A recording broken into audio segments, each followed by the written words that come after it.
according to reports, Governor DeSantis will be in Miami next week for a major event. He's expected to jump into the race, and that means a lot more travel. We wanted to know who's going to pay for that. Tonight, Governor Ron DeSantis edging closer to a White House run. Multiple outlets reporting DeSantis will meet with mega donors in Miami on Wednesday. Before DeSantis can solicit donations at that event, he's required to officially enter the race. That's a campaign finance law. So great to be in Cedar Rapids. In recent weeks, we've seen the governor campaigning unofficially in Georgia in March, then New Hampshire and South Carolina. And just this past weekend, a stop in Iowa. So who's paying the tab for this travel?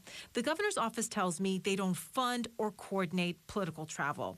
The question, who does? Up until he becomes a presidential candidate, he's traveling the country as the governor of Florida. Jonathan Brill has worked on campaigns for 25 years. He's a political compliance expert. And as the governor of Florida, he can use a state political committee to fund that travel. The governor has a state political committee. Tonight, there's approximately $86 million in that account. Right now, again, Brill says DeSantis can use that money for travel, but once he declares, the rules change, and the money from the state account is off the table.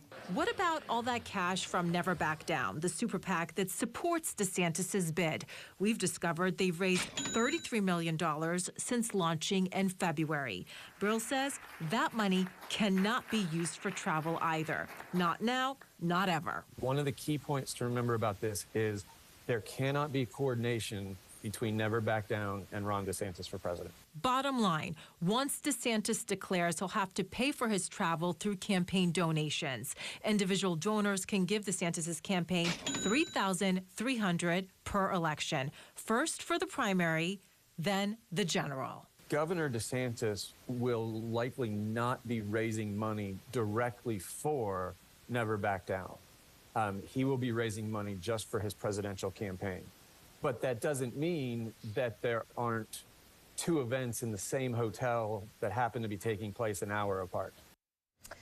And of course, Aid on Your Side will closely monitor how your tax dollars are being spent, whether this money comes from the campaign or government sources. We're going to be watching every single dollar throughout this entire process. I want to also mention each month campaigns are required to make financial disclosures to the FEC. So we're not going to know in real time, but we'll know within weeks where the money's coming from and how it's being spent. All right, so let's talk donations. How much money has been raised so far? A lot of money. So the state account, which was used to fund his governor's race, had raised $226 million, $86 million left in that account. The super PAC, again, has raised $33 million since launching on February 23rd. So right now, before he announces, these Ron DeSantis groups have raised $120 million. Lots of money, and we expect even more next week. All right. A little more travel to Iowa anticipated, I think, don't you? I think That first so. big stop there. Thank you, Mahsa. If you have something...